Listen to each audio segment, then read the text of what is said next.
Feliz sábado. Feliz sábado. Me siento como, bueno, yo no sé ustedes, pero yo me desayuné. O sea, a mí me desayunaron. Desde que yo me levanté, lo primero que me dijeron fue, ¿qué usted quiere? ¿Cuánto quiere? Ahí está. Yo digo, wow. A veces ni en mi casa me entienden así. Me sentí gozoso. Me siento feliz de estar aquí con ustedes.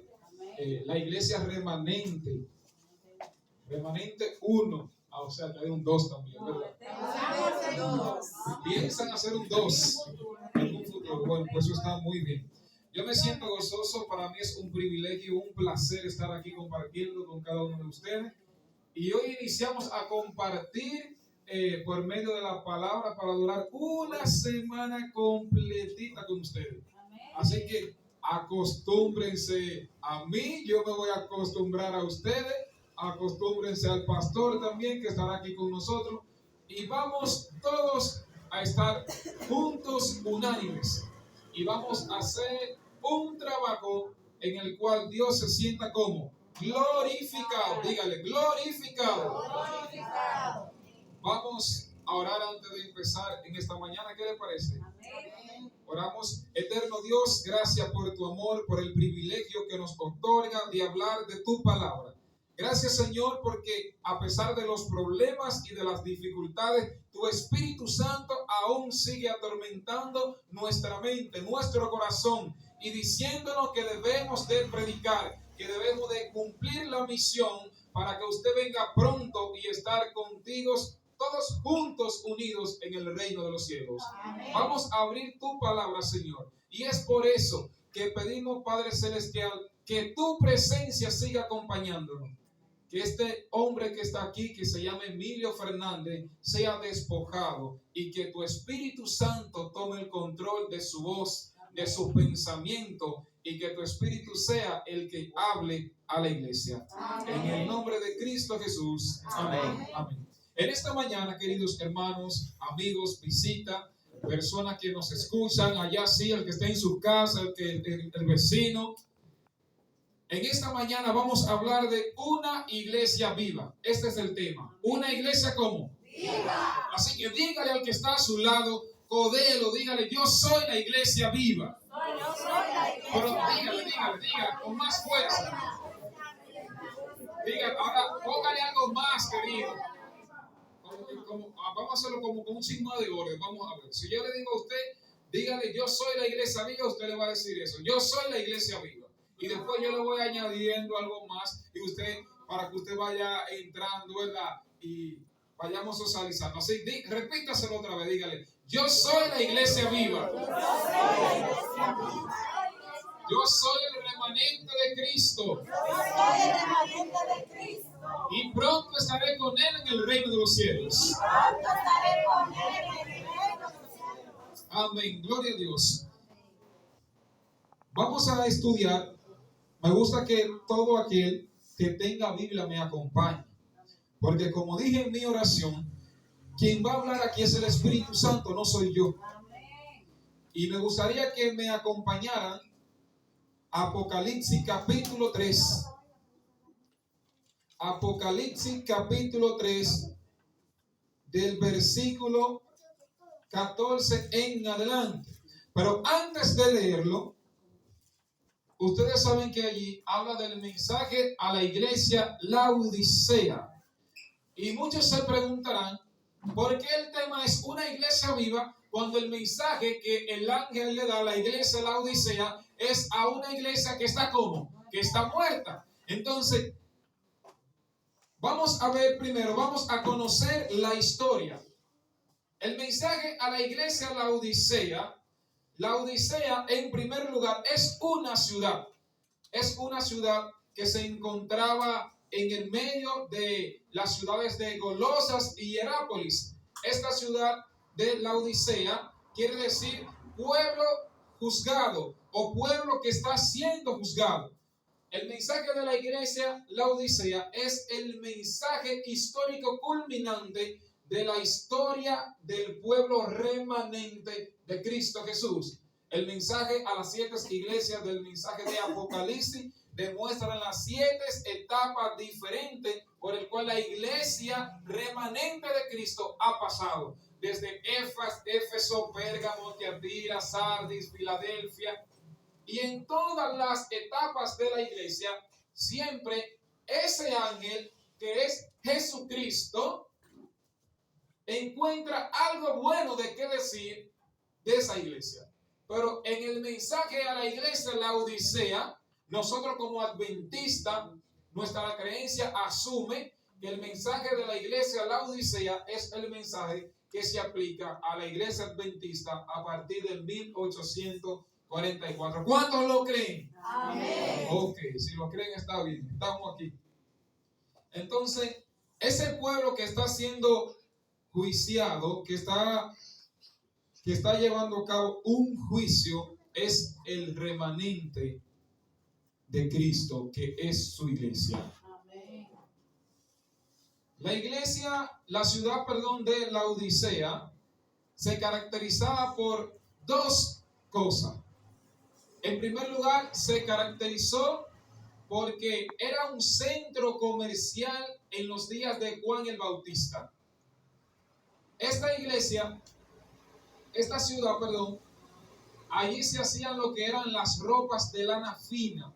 Ellos eran especialistas en hacer las ropas de lana fina, en hacer las sábanas también, las colchas, que compraban los romanos. Pero también esa ciudad se conocía porque preparaban ungüentos para los ojos. Allí estaban los mejores médicos de la vista, que hoy son llamados oftalmólogos. Allí estaban ellos. ¿Dónde? En la ciudad de la Odisea. Estas personas eran ricas. Esta ciudad era rica y de nada económicamente carecía. Tanto así que en el año 60 después de Cristo hubo terremotos y eso dejó grandes pérdidas en esa ciudad. El Imperio Romano lo que hizo fue decirle a la ciudad de la Odisea: mira, nosotros te vamos a financiar, te vamos a prestar lo que es el dinero para que ustedes puedan resolver con los gastos y los daños que ha dejado el terremoto. ¿Sabe qué le dijo la ciudad de la Odisea? No, nosotros no necesitamos que nos apoyen. Nosotros no necesitamos dinero. ¿Por qué? Porque la ciudad era rica. La ciudad tenía grandes fortunas, grandes riquezas y de nada necesitaba. Pero esa ciudad tenía un solo problema, que en la actualidad es un problema bastante grande. Dijimos que la ciudad tenía ¿qué cosa? Era rica. ¿Por qué? En primer lugar, porque hacía ¿qué cosa? Las ropas. La ropa fina, de lana negra. Y segundo, ¿qué hacía? Tenían los mejores médicos de la vista. Pero la ciudad tenía un problema. Y el problema de la ciudad era que la ciudad no tenía agua propia. A la ciudad no le llegaba agua propia, no tenía manantial propio. El pueblo no tenía cómo subsistir por sí mismo con esa agua. Entonces, imagínense qué problema sería que en esta comunidad no haya agua. Entonces, ¿cómo usted puede ser rico y no puede tener agua? Esta condición estaba pasando por la ciudad de la Odisea. Entonces, querido, lo que se hacía era que el agua que utilizaba la ciudad de la Odisea provenía de Golosa y de Hierápolis. Hierápolis eran fuentes termales donde el agua era tibia, y de Golosa era de la montaña donde el agua era fría. Entonces la Odisea quedaba en el medio de Golosa y Hierápolis. Entonces, imagínense, vamos a transportarnos allá al pasado para que usted imagine este panorama. Aquí en la montaña está Golosa, bajando en el medio hay un llano, está la Odisea, y más abajo está Hierápolis. Entonces, miren cómo funcionan las cosas. Desde Golosa hicieron hasta la Odisea fuentes donde el agua era desplazada desde la montaña, que provenía el agua fría, hasta la Odisea. Pero como la Odisea no era grande, perdón, entonces el agua que le daban desde Golosa no era suficiente para abastecer. Lo que hacían era que le compraban aguas a Hierápolis también. Y Hierápolis entonces tenía que bombearla hacia arriba, porque estaba como, estaba abajo. Entonces, cuando esa agua era transportada por esas fuentes, desde Hierápolis, el agua iba como, iba caliente. Y entonces, al mezclarse en las tuberías, el agua fría y el agua caliente, cuando llegaba a la ciudad de la Odisea, entonces el agua llevaba como, llegaba tibia. Entonces, miren cómo Dios utiliza lo que está aconteciendo a tu alrededor para plasmar el mensaje de salvación. Dios no tiene que buscar, Jesús no tiene que buscar algo más allá de donde tú estás para enseñarte que estás mal y que tienes que venir a los pies de Jesús. Entonces, ahora sí vamos a leer. Ya hemos entendido un poco, ¿verdad? Apocalipsis 3, versículo 14 en adelante. Escribe al ángel de la iglesia de la Odisea. Así dice el amén, el testigo fiel y verdadero, el origen de la creación de Dios. Conozco qué cosa. Conozco tus obras, que no eres frío ni caliente. Ojalá fuese frío o caliente, porque eres tibio, ni frío ni caliente, estoy por vomitarte de mi boca. Tú dices, yo soy rico, estoy enriquecido y nada necesito. Y no conoces que eres un ¿qué? Un cuitado, eres un miserable, eres pobre, ciego y desnudo. Y me llama mucho la atención al ver cómo este mensajero, que es Jesucristo con autoridad, es el ángel de la iglesia, que le manda un mensaje al otro ángel que simbólicamente somos usted y yo. Y le dice, yo conozco tus obras, hermano. Yo sé quién tú eres. Yo sé cuál es el pensamiento que tienes. Yo sé los pensamientos que tú tienes. Yo sé la obra que tú haces. Y yo sé que tú eres un pobre, que tú eres un ciego, que tú eres un desnudo, que está desnudo. Entonces, aquí el mensaje que le estaba diciendo era a un pueblo, a una ciudad que creía que era rica porque literalmente, fuera de lo espiritual, ellos eran ricos en lo material. Ellos poseían las mejores ropas. Todas las ciudades, todos los vecinos, pueblos, tenían que depender de ellos para vestir, para chequearse sus ojos. Tenían que depender ¿de quién? De la Odisea. Pero la Odisea tenía un problema que no era externo, sino un problema interno. Así está el pueblo de Dios hoy en día, querido. El mensaje de la iglesia, la Odisea, que es el mensaje que ha estado la iglesia adventista del séptimo día con toda autoridad. La iglesia afuera está bien. Con el mundo estamos bien. ¿Por qué usted es adventista? Yo pregunto en esta mañana. Usted es adventista porque usted posee. La verdad es que ninguna iglesia posee, querido. Usted es adventista porque usted posee la verdad presente. Porque usted tiene el mensaje del tercer ángel.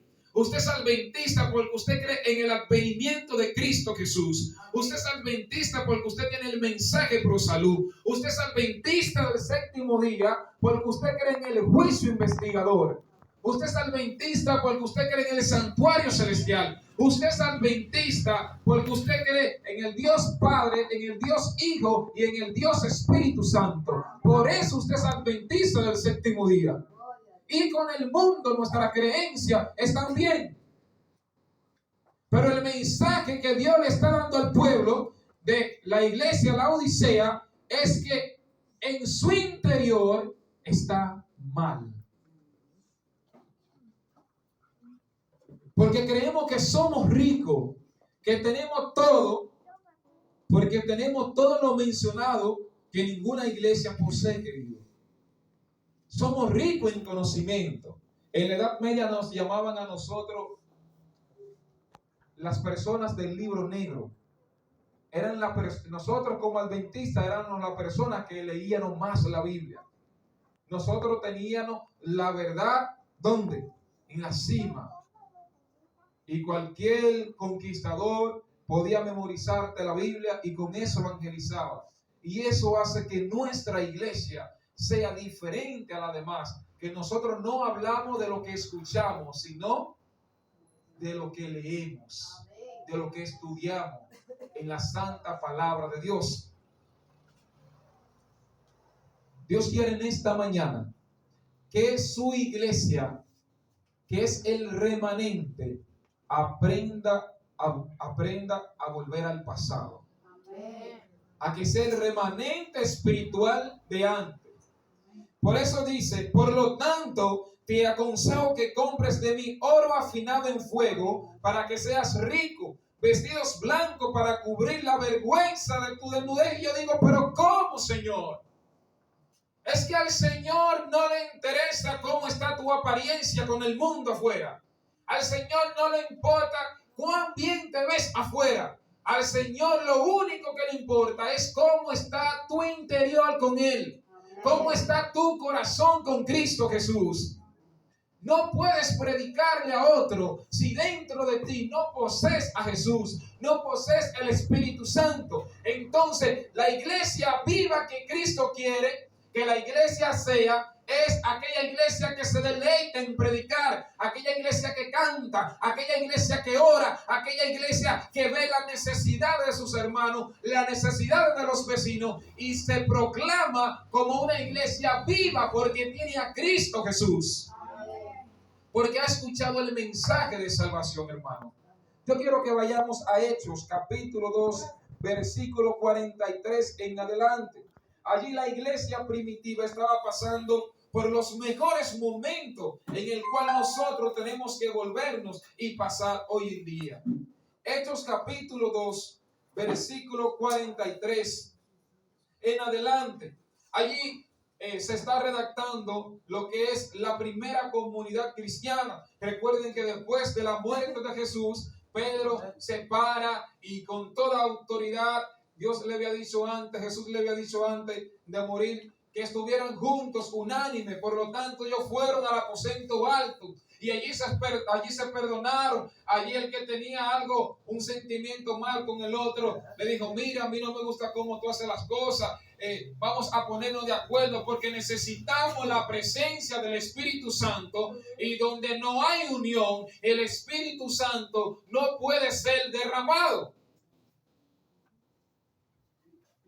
Cuando Jesús ascendió al cielo, ellos se quedaron mirando a Jesús.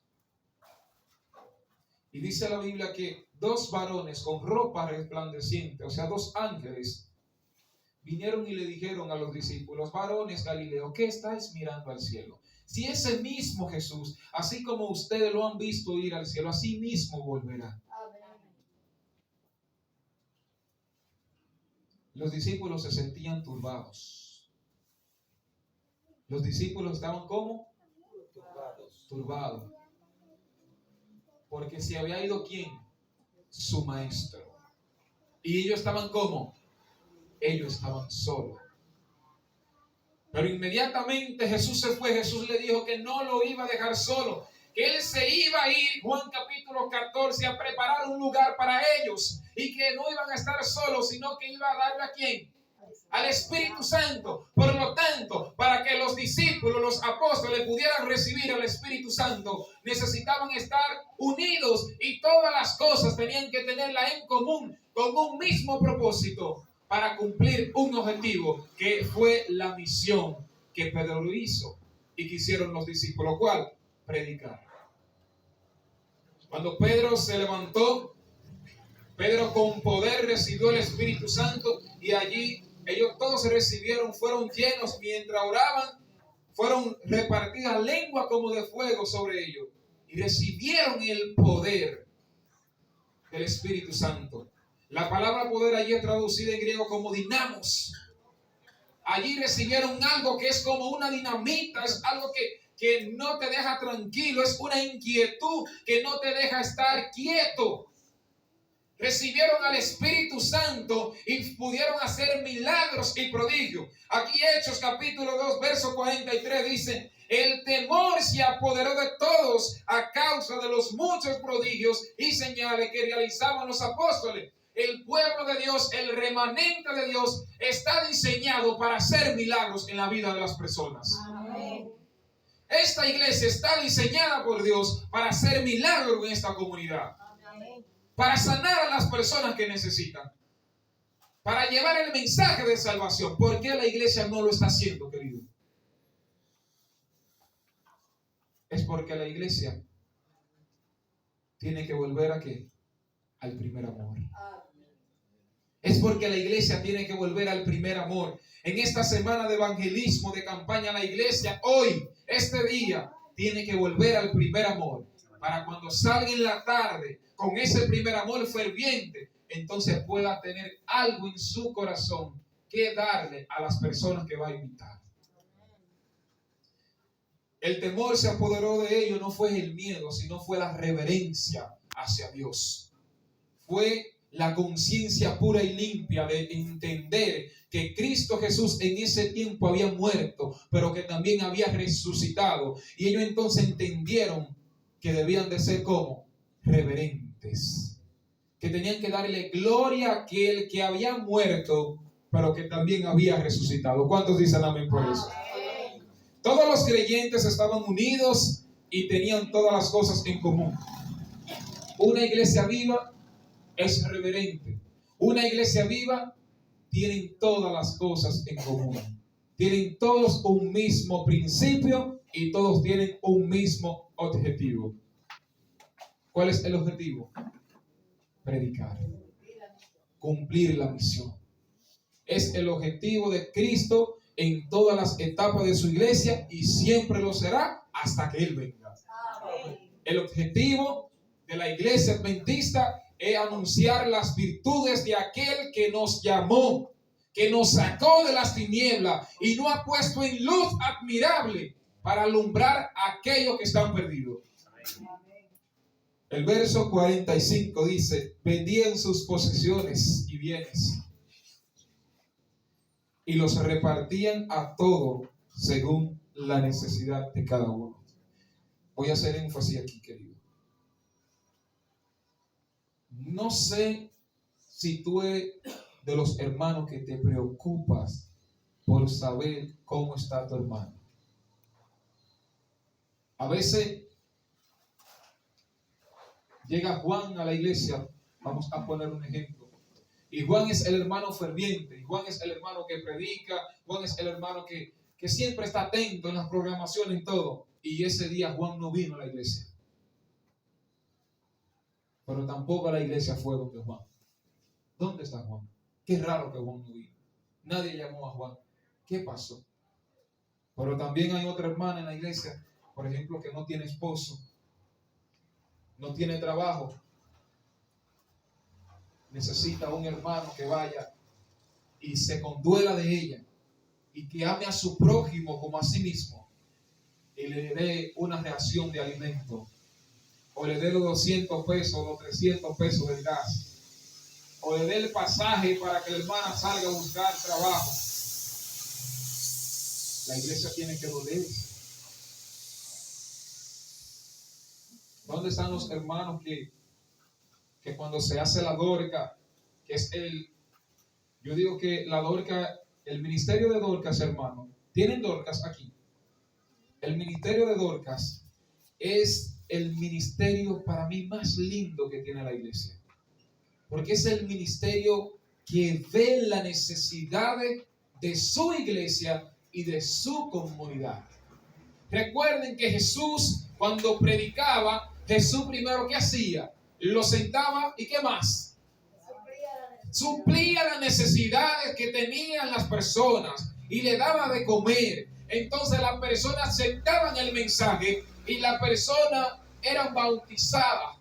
No por el alimento que Jesús le daba, sino porque Jesús atendía las necesidades de la persona. Y cuando ellas eran saciadas por las necesidades físicas, entonces Jesús saciaba su necesidad espiritual, querido.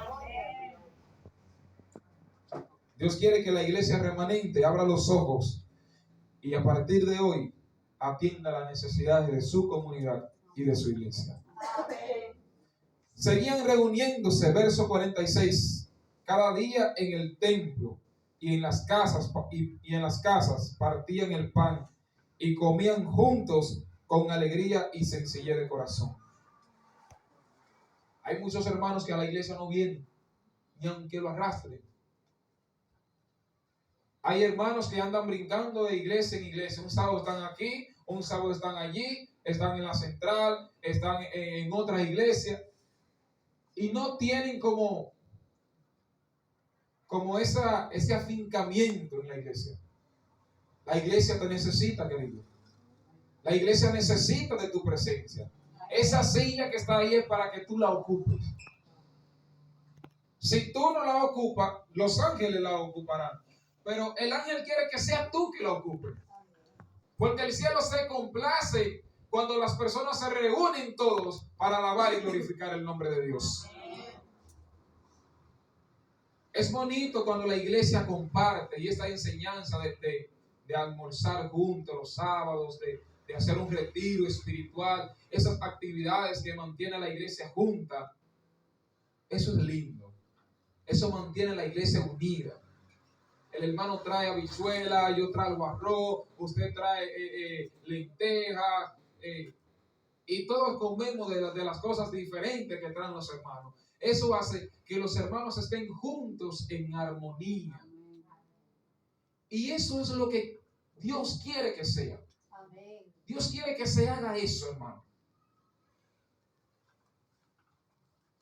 El verso 47 es el que me llama más la atención de todos. ¿Por qué? Porque nosotros como iglesia enfatizamos muchos en predicar. Y es bueno, porque hay que predicar el mensaje, las verdades eternas que fueron confiadas a la iglesia, es para que nosotros la pregonemos, para que nosotros la prediquemos. Y no debemos de hacer con esas verdades lo que hicieron nuestros primeros padres, pioneros de la iglesia. Porque la palabra fue confiada al pueblo judío para que a partir de ello empezaran ¿dónde? En Jerusalén, y que llegaran ¿hasta dónde? Hasta los confines de la tierra. ¿Pero qué hicieron? Se quedaron con ellos. Y si no es por Pablo, que Pablo dice, espérate, que el evangelio no se puede quedar atrapado. El evangelio tiene que salir de Jerusalén y tiene que llevarse a los gentiles. En la visión que tuvo Pedro allí, Pedro no quería predicar, pero Dios le mostró que las personas que para los judíos eran impuras, ya Dios la había limpiado. Porque Jesucristo murió por ello, querido. Entonces, tú que tienes el pueblo, tú que eres el pueblo de Cristo, que tiene la verdad presente, que Dios te ha confiado a que tú tengas el privilegio de anunciar su palabra de salvación, es porque Él te necesita. No te preocupes tanto por lo de afuera. Preocúpate primero por ti. Predícate a ti mismo. Sánate primero. Esta mañana es para que tú te sanes espiritual, querido. Para que salgas ahorita, salga un impacto evangelístico hinchido por el poder del Espíritu Santo. Y mire algo hermoso que tiene este versículo. Algo lindo. Mire cómo dice, alabando a Dios y disfrutando la simpatía de todo el pueblo. Y mire dónde viene lo hermoso. Y el Señor agregaba cada día a la iglesia los que habían de ser salvos. Dios va a añadir a la iglesia remanente lo que hayan de ser salvos, querido. Yo soy el evangelista de esta semana. Y yo no puedo decirte a ti cuáles personas van a ser salvas. Pero aquí la Biblia me está diciendo que Dios sabía que Dios añadía a la iglesia a las personas que iban a ser salvas por el mensaje que predicaba la iglesia, por el mensaje que llevaba el pueblo remanente de Cristo. Cuando el pueblo de Cristo está unido, cuando el pueblo de Cristo está en unidad, en un mismo propósito, en un mismo sentir, donde todos aclaman al Espíritu Santo, donde nadie es más grande que el otro, donde tu color no importa, donde si tengo que salir contigo salgo, donde si tengo que comer en tu casa yo voy y como, donde si tengo que hacerte un recado, un mandado voy y lo hago, porque aquí el grande es Cristo Jesús, querido. Amén. Dios quiere que en esta mañana tu corazón sea sanado por el poder del Espíritu Santo. Dios quiere que tu corazón en esta mañana sea trastornado por Cristo Jesús. ¿Dónde están esas personas que en esta mañana dicen: Señor, yo me rindo a ti? Señor, yo entrego mi vida nuevamente a ti, porque hoy yo quiero ser sanado espiritualmente para anunciar las virtudes de aquel que me sacó de las tinieblas y me ha traído a nueva luz para alumbrar al otro. Yo quiero ver personas de pie en esta mañana. El Espíritu Santo está tocando tu vida y está pasando por este lugar para que sea algo diferente. Donde Jesús pasa, nada queda igual. Donde Jesús pasa, todo tiene que ser diferente. Porque Cristo ha venido para dar salvación a esta iglesia. Cristo ha venido para transformar tu vida. Cristo está aquí, querido. El Espíritu Santo está esperando que tú abras tu corazón.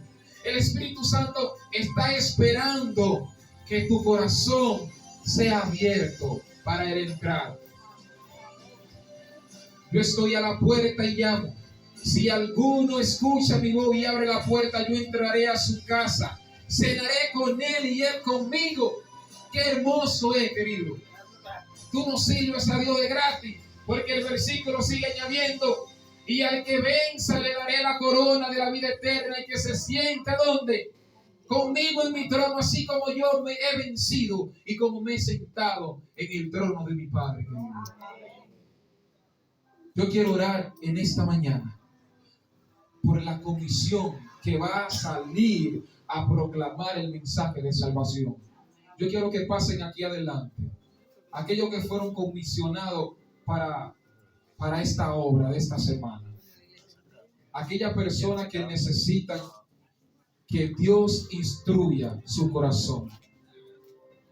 Que el Espíritu Santo sea tocado. Que ustedes sean tocados por el Espíritu Santo para que puedan hacer grandes cosas aquí. Todo lo que estamos aquí, querido, en esta mañana, tenemos que entregarle nuestro corazón a Cristo Jesús. Yo soy el primero. Ustedes me ven aquí, querido. Yo tengo 3 semanas consecutivas dando campaña evangelística. Porque Dios ha puesto en mí el querer como el hacer por su buena voluntad. Dios lo único que come es el corazón, querido. Dios lo único que le interesa es salvar. Satanás viene a destruir, a hurtar, a robar, a matar. Pero Cristo ha venido aquí para liberar, para dar salvación, para restaurar, para promover la unidad. Dios no quiere que hayan hermanos en disensión. Dios no quiere que hayan hermanos pensando uno una cosa y otro otra cosa. Dios quiere que todos los hermanos en esta iglesia estén enfocados todos en un mismo propósito, que es el enfoque a la misión, el enfoque a predicar la palabra, porque debemos de ser una iglesia como una iglesia viva, una iglesia que está levantada, una iglesia que está restaurada para impactar a esta comunidad con la palabra de Cristo Jesús. Oramos al Señor. Eterno Dios, gracias por el privilegio, Padre Celestial, de tu palabra. Gracias porque en tu palabra hay poder de salvación para el que cree. Y es por esto, Señor, que pedimos que tu Espíritu Santo en esta mañana pueda sanar nuestros corazones. Que el Espíritu Santo en esta mañana pueda acudir a nuestras vidas y que podamos ser impactados por ella. No queremos una porción, lo queremos todo, Señor. Queremos que seamos llenados como vasija para honrar y glorificar tu nombre. Estamos aquí, Señor, delante de ti. A que se cumpla tu palabra en nuestras vidas, Señor. Que tu palabra sea cumplida en en nuestras vidas para que podamos impactar a esta comunidad con tu mensaje. Tu venida está cerca, el Rey ya viene y queremos estar preparados para habitar contigo en los reinos de los cielos. Y toda la iglesia decir: he aquí, Él es nuestro Dios, le hemos esperado y Él nos salvará. Oramos en el nombre que es sobre todo nombre, en el nombre poderoso de Cristo Jesús. Amén. Amén. Dios te bendiga, iglesia. Que Dios te guarde y que podamos cumplir la misión en esta tarde y durante esta semana para traer a las personas que necesitan ser salvadas por el poder de Cristo Jesús. Amén.